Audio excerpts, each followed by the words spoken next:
Hello everyone. Dear students, today we are going to start the new chapter Going Places. See, Going Places by A.R. Barton. First of all, I would like to tell you about the title Going Places. Actually, what you mean by going places? Write down solving a lot of talent. It may be false. Showing a lot of talent, likely to become very successful. See, Going Places by A.R. Barton. What you mean by going places here? What the title suggests us? Right from the beginning, when we see the title Going Places, we came to know that it is somewhere when we call going places, it means the particular person is showing a lot of talent and likely to become very successful. Now, the next thing you have to learn here is adolescent.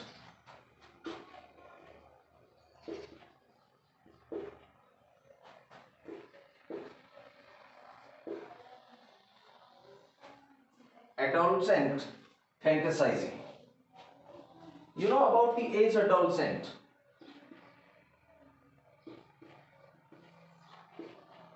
You know the age between a child and adult. इसको हम यदि वैसे देखें तो कहेंगे कि actually between 13 to 17 years. Another theme of the story is hero worship. Another theme, hero worship. देखिए going places जो आपका चैप्टर है A.R. बार्टन के द्वारा लिखा हुआ, एक्चुअली इसके कॉन्सेप्ट के शुरुआत में हमें जो टाइटल हम पढ़ते हैं तो टाइटल क्या सजेस्ट करता है कि showing a lot of talent, someone who is showing a lot of talent and likely to become very successful, and who wants to become very successful here by daydreaming is actually one of the main character of the story, Sophie. Okay, the story is all about adolescent fantasizing and hero worship. तो सबसे पहले हम इसका introduction to the chapter पर आइए.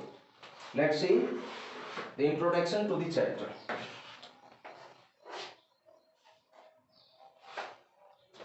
Adolescent fantasizing and hero worship is the theme of the story.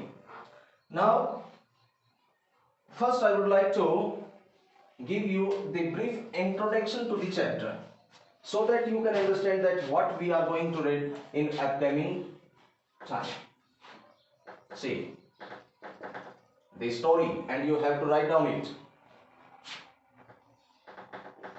Revolves around a teenager girl, Sophie.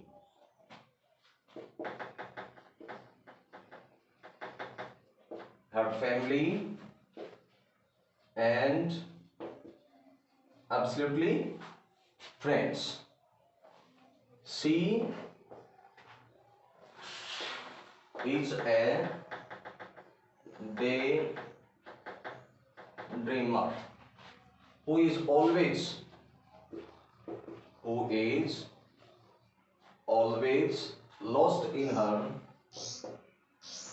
lost in her dreams of becoming rich and famous. Okay, see, in reality,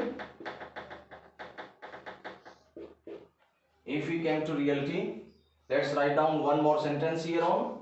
In reality, she has to work in a biscuit factory. In a biscuit factory. The story suddenly twists up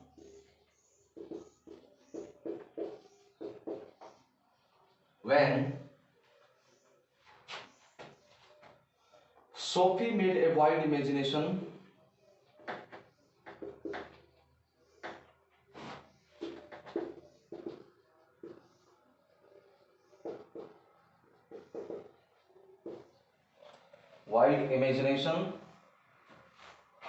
of meeting with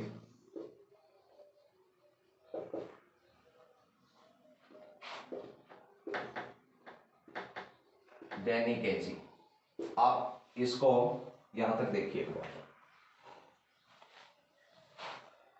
मैंने अभी आपको बताया going places, actually the story is about a teenager girl who always have daydreaming. The story revolves around a teenager girl, Sophie, her family and friends.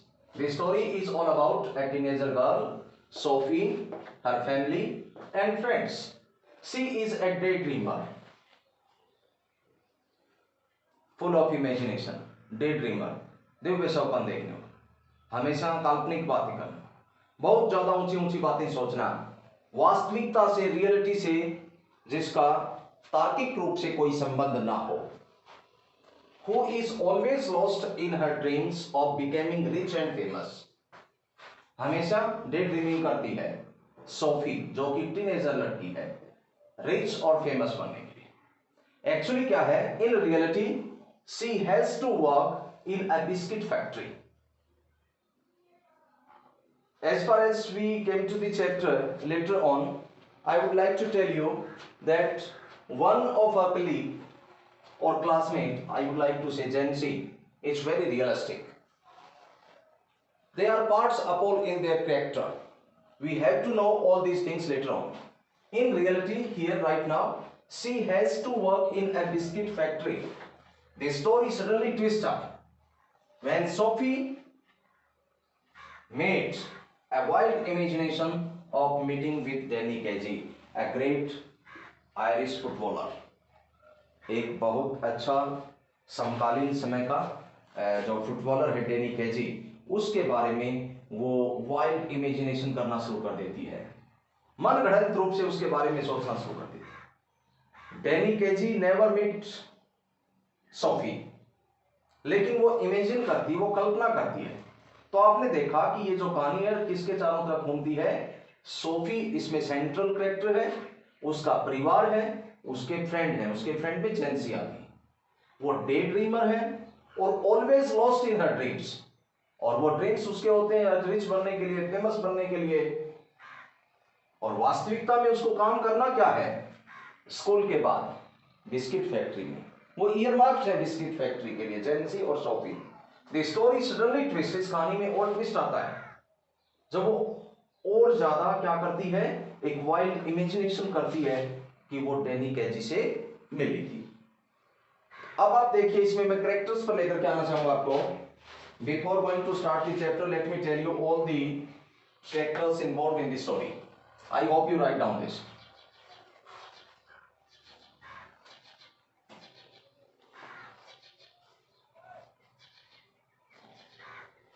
Let's see.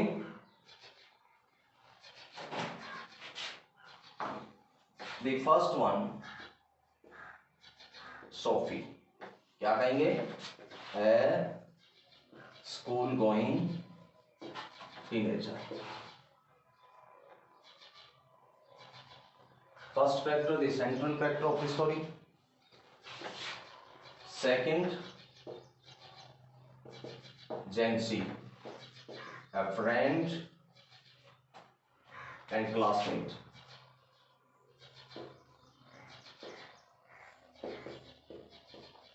of Sophie. Third देखिए, Geoff, elder brother of Sophie. क्या कहेंगे? Elder brother of Sophie. Fourth देखिए, Derek, जिसको कह सकते Derek, younger brother of Sophie.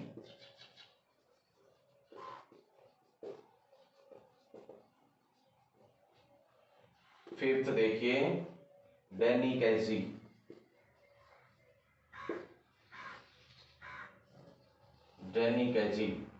के बारे में हम क्या कहेंगे? ए यंग आयरिश प्लेयर.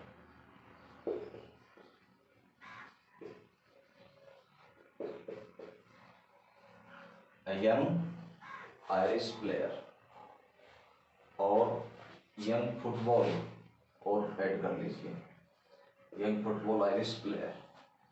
नेक्स्ट पे देखिए, Tom Finney.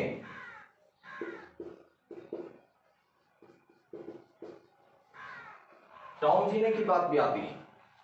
A great footballer of his time.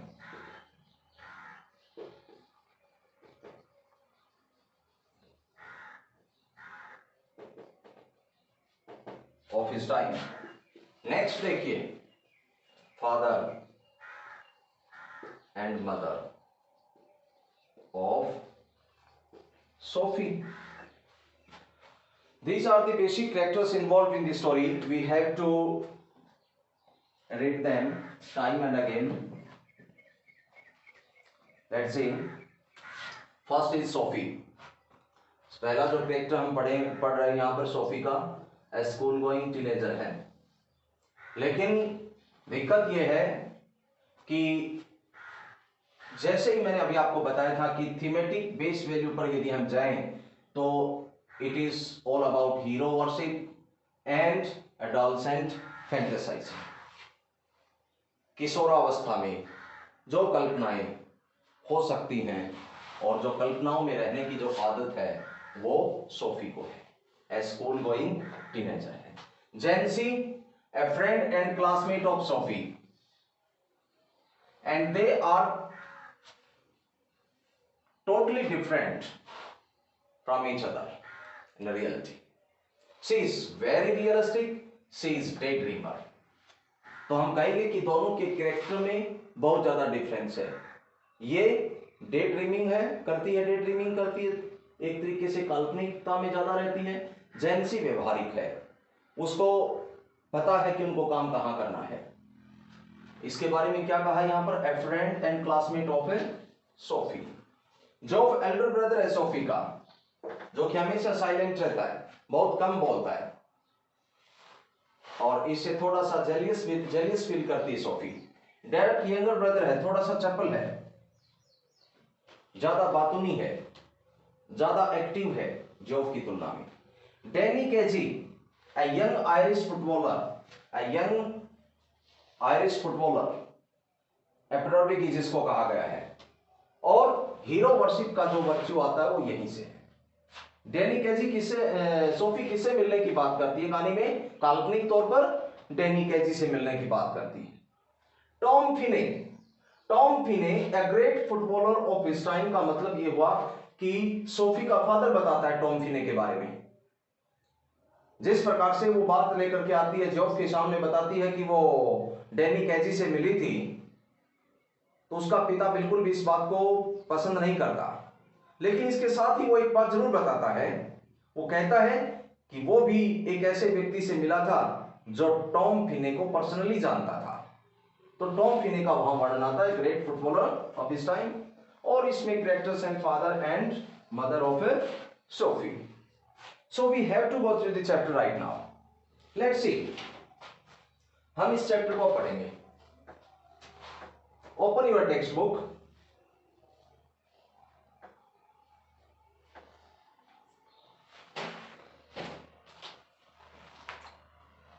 First, when I leave, Sophie said, coming home from school, I am going to have a boutique.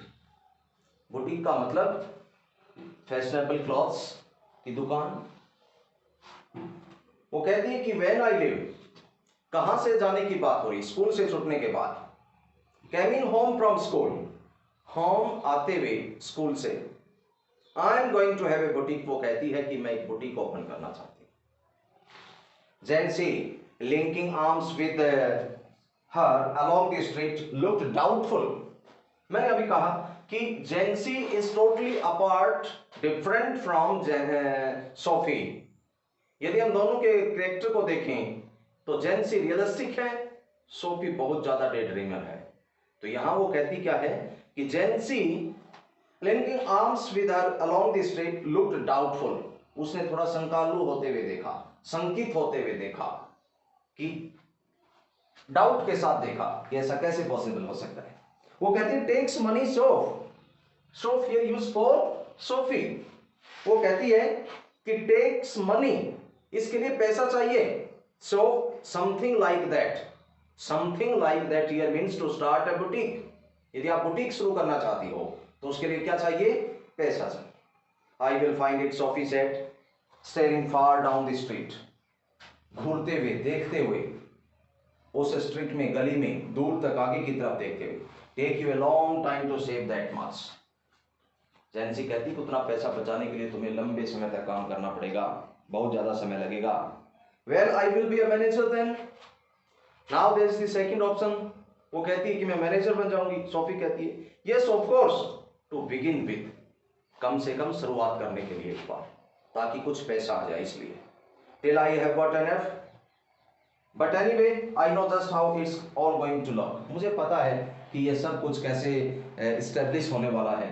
मेरी planning जो है वो एक तरीके से कहती है कि वो वेल एस्टेब्लिश्ड है। They wouldn't make you manager straight off Soph, वो स्ट्रेट ऑफ तुम्हें मैनेजर नहीं बनाएंगे Sophie. I will be like Mary Quant, अब वो और इमेजिन करती है, क्या कहती है, I will be like Mary Quant, Sophie said, I will be natural, they will see it right from the start और बिगनिंग। कहती है कि वो मुझे देखेंगे, मेरे कार्य को, right from the start, right from the beginning. I will have the most amazing shop in the city ever seen, मेरी जो शॉप होगी वो इस शहर की अब तक की सबसे बेहतरीन होगी। Jansie knowing they were both earmarked for the biscuit factory, Jansie जानती है वो earmarked है, उनका एक विशिष्ट काम पहले से तय है, बिस्किट फैक्ट्री में काम करना। became melancholy, melancholy means निराश हो जाना, उदास हो जाना, melancholy। She wished Sophie wouldn't say these things, जेंसी चाहती थी कि सोफी इस प्रकार की बातें ना करे। When there is Sophie Street, जेंसी said, जब वो सोफी की गली तक पहुंची, जेंसी ने कहा It's only a few months away now, अब कुछ ही समय की बात है। So you really should be sensible, तुम्हें थोड़ा सा सेंसिबल रहना चाहिए। जेंसी कहती They don't pay well for the shop work, you know that your dad would never allow it, वे तुम्हें शॉप के काम के लिए कभी अलाउ नहीं करेंगे। You know that your dad would never allow it, तुम्हारे डैड इसके लिए कभी अलाउ नहीं करेंगे। और an actress, one more alternate here, and that is of becoming actress. Now there is real money in that. Yes, I could maybe have the boutique on the side. Actresses don't work full time, do they? Anyway, that or a fashion designer, you know, something a bit sophisticated. Now, अब उसकी जो कर्विंग्स हैं वो बढ़ती हैं। वो कहती है कि तो मैं एक्ट्रेस बन सकती, वो फुल समय काम भी नहीं करती, फुल टाइम काम भी नहीं करती, और उसमें एक्चुअल में पैसा भी है, और बुटीक का काम मैं एक साइड बिजनेस के तौर पर रख सकती हूँ। Actresses don't work full time, do they? वो पूछती है। Anyway, what or a fashion designer, you know, something a bit sophisticated, थोड़ा सा sophisticated होते थे। And she turned in through the open street door, leaving Jency standing in the rain. और उसके पश्चात वो मुड़ जाती है, गली की तरफ मुड़ती है, जेंसी को बाहर बारिश में छोड़ती है। If ever I came into money, I will buy a boutique. यदि कभी मेरे पास पैसा हुआ तो मैं जरूर एक बुटीक ओपन करूंगी। Who, if you ever came into money, यदि तुम्हारे पास कभी पैसा हुआ, If you ever come into money, you will buy us a blessed, decent house to live in. तो निश्चित तौर पर तुम हमारे लिए एक अच्छा रहने के लिए डिसेंट हाउस खरीदोगी. Thank you very much. बहुत बहुत आपका धन्यवाद. Sophie's father was scooping shepherd pie into his mouth as hard as he could go. Sophie का पिता शेफर्ड पाई का भोजन कर रहा था. जितना स्कूपिंग करना एक तरीके से निगलना शेफर्ड पाई को जितना पॉसिबल हो सकता था. His plump face, उसका मोटा चेहरा, still grimy, dirty, dust layers उसके ऊपर होना, मिट्टी से भरा हुआ होना, and sweat, और अभी भी उसके चेहरे के ऊपर वो जो चेहरा था गंदगी से युक्त था और पसीना था, स्वेट था.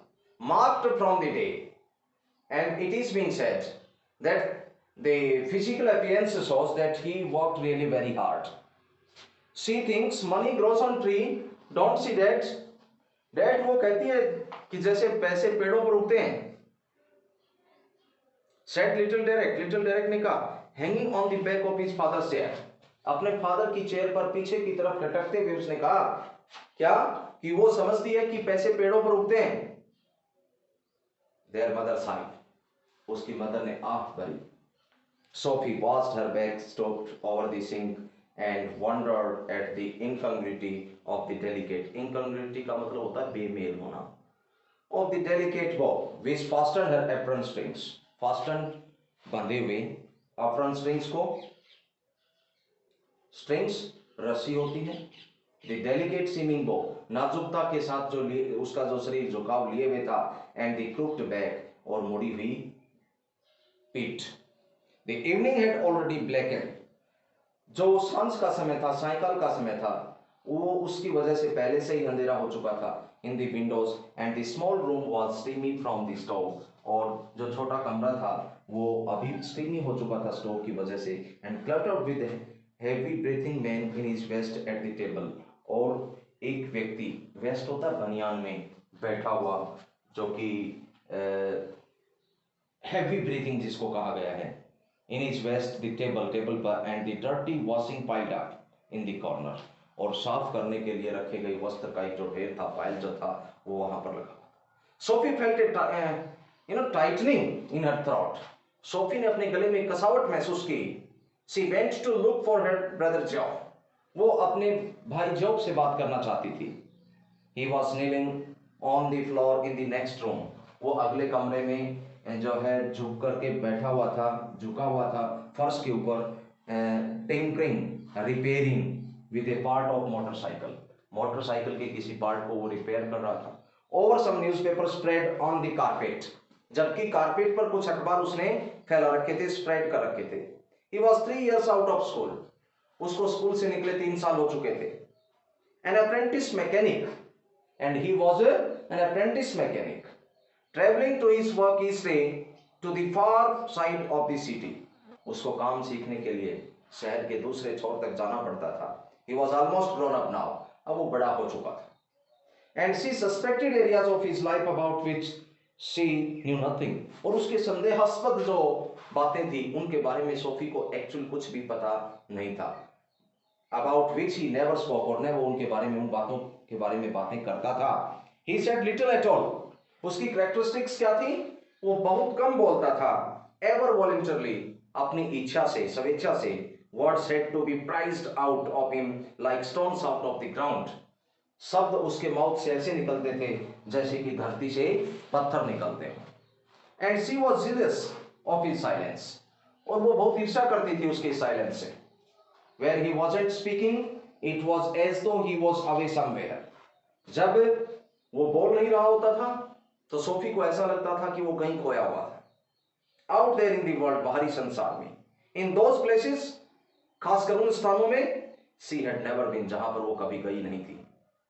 Whether they were only the outlying districts, वो साथ लगते हुए डिस्ट्रिक्ट्स भी हो सकते हैं, शहर भी हो सकता है, और places beyond the surrounding country, या शहर के आसपास के जो क्षेत्र हैं वो हो सकते हैं. Who knew? कौन जानता.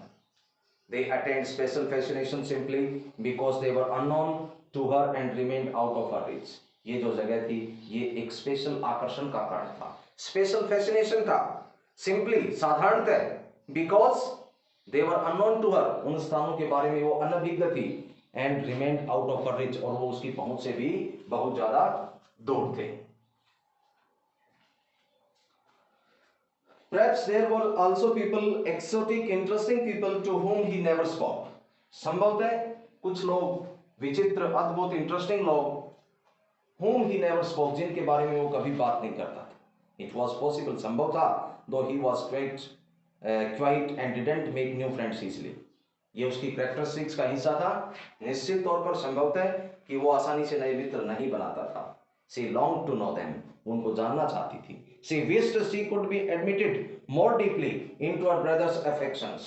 वो चाहती थी कि वो अपने ब्रदर के affection से ज्यादा जुड़े, and that someday might take her with him. और किसी न किसी दिन वो उसको उसके साथ लेकर के जाए. Though their father forbade it, हालांकि उसका पिता इससे मना करता था, and Job had never expressed an opinion, और जॉब ने कभी अपनी ओपिनियन इसके बारे में नहीं रखी थी. She knew he thought her too young. वो जानता था, उसका भाई ब्रदर जॉब जानता था कि वो एक्चुअली उसके संदर्भ में बहुत छोटी थी, बच्ची थी, एंड शी वॉज इम्पेशेंट, वो अधीर भी थी. She was conscious of his vast world, वो सचेत था उसके बाहरी बड़े संसार के प्रति, out there waiting for her, जो उसका इंतजार कर रहा था, and she knew instinctively that she would feel at home there as in the city which had always been her home. Okay, it expectantly awaited her arrival. She saw herself riding there behind Job. Here once again she starts taking his dreamy world. एक बार फिर से अपने उस dreamy world में वो आ जाती है. He wore new shining black leathers. उसका भाई जॉब जो था वो समझती है, कल्पना करती है, इमेजिन करती है कि wore new shining black leather and see yellow dress with a kind of cape with flew out behind. There was the sound of applause as the world rose to greet them. You know, it is also one of the imagination of Sophie कि वो ride कर रही है job के साथ, पीछे बैठी हुई है, किस प्रकार के उन्होंने वेयरिंग पहने हुए हैं, वो उसने वो भी कल्पना की है.